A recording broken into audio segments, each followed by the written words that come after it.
वर दुसऱ्या व्यक्तीला अटक केली जाते, हाच पुरावा म्हणून तर त्या कायद्याचा गैरवापर होतो आहे. मग गणपत गायकवाड हे विद्यमान आमदार आहेत, सत्ताधारी पक्षाचे आमदार आहेत.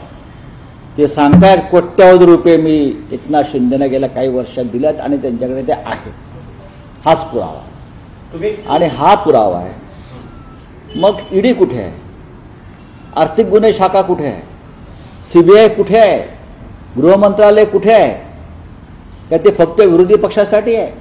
याच्यामध्ये परत असं आहे की एफआयआर झाल्याशिवाय राज्यामध्ये किंवा अन्य ठिकाणी ईडी याच्यामध्ये पडत नाही. या गुन्ह्यामध्ये एफआयआर झालेली आहे गणपत गायकवाड विरुद्ध. त्याच एफआयआरचा वापर करून ईडी आपला एफआयआर लॉस करू शकते.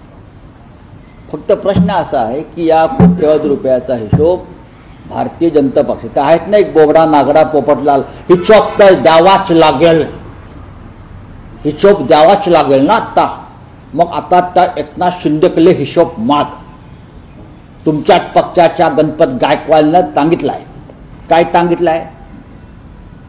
सांगितलंय ना माझे कोट्यवधी रुपये पल्लेत.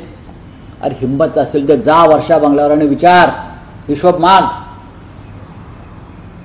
ही बदमाशी बंद करा भारतीय जनता पक्षवाल्यांनो. हा आता दुसरा प्रश्न काय तुमचा? काल खासदार श्रीकांत शिंदेचा वाढदिवस झाला, त्याचा एक फोटो तुम्ही ट्विट केलाय सर. नाही, त्यांच्या वाढदिवसाला आमच्या शुभेच्छा.